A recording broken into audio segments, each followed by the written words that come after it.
معاون وزیر کارهای خارجه جمهوری تاجیکستان مظفر حسین زاده در حاشیه نشست 47 شورای وزیران کارهای خارجه سازمان همکاری اسلامی با وزیر دولتی همکاری بین المللی امارات متحده عرب ریم الهاشمی ملاقات انجام داد. در اگنتی خاوربای سینات با وزارت کارهای خارجه جمهوری تاجیکستان خبر می‌دهد در واخوری حالت کنونی و دورنمای مناسبت‌های دو جانبه رشد همکاری سیاسی، اقتصادی و تجارتی، سیاحی و فرهنگی بین دو کشور بررسی گردیدند. تحکیم رابطه‌های متقابلا سودمند در چهارچوب ساختارهای بین المللی و منطقوی مهم دانسته شد. مصاحبان دایر به آمادگی جانبی این دولت با تنظیم اکسپو در دبی و اشتراک تاجیکستان در این چاره‌بینی تبادل نظر کردند. حجم پرداخت‌های نفقه و کمک‌پولی‌ها در تاجیکستان از اول سال 2020 بیش از 2 میلیارد سومانی را تشکیل داد. خبر می‌دهد سپوتنیک با استناد به اگنتی آماری نزد پرزیدنت تاجیکستان. این نشان دهنده برابر به 184.6 میلیون دلار ایالات متحده آمریکا است. طبق اطلاع وزارت مالیه در بودجه دولت برای سقوط اجتماعی و حفظ اجتماعی از ابتدا زیاده از 3.9 میلیارد سومانی جدا کرده شده است. این رقم نسبت به سال گذشته 233.7 میلیون یا خود 6.4% زیادتر است.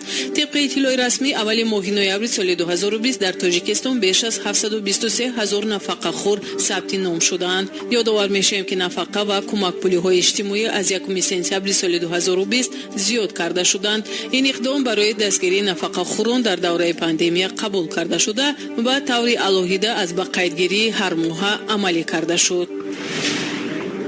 ولادیمیر پوتین هفته آینده در نشست کشورهای سازمان عهدنامه امنیت دست جمعی شرکت خواهد کرد. گزارش داده از شبکه تلویزیونی روسیه 29 نوامبر. امسال ریاست سازمان عهدنامه امنیت دست جمعی را فدراسیون روسیه به دوش دارد و از این رو نشست سران دولت‌ها در آنجا برگزار می شود. طور اگنتی خبر قبلا خبر داده بود 17 نوامبر جلسه کمیته کاتبان شوراهای امنیت کشورهای سازمان عهدنامه امنیت دست جمعی در شکل ویدیو کنفرانس برگزار گردید.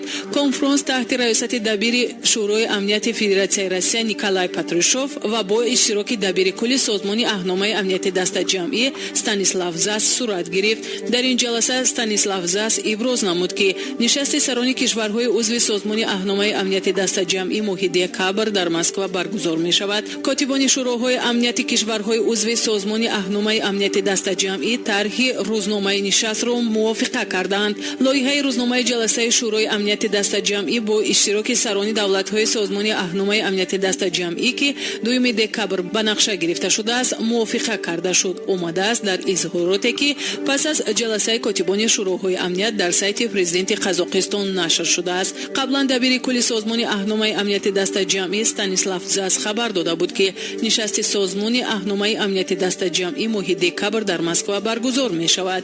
وی اظهار امیدواری کرد که برگزاری شورای امنیت دست جمعی امکان پذیر است.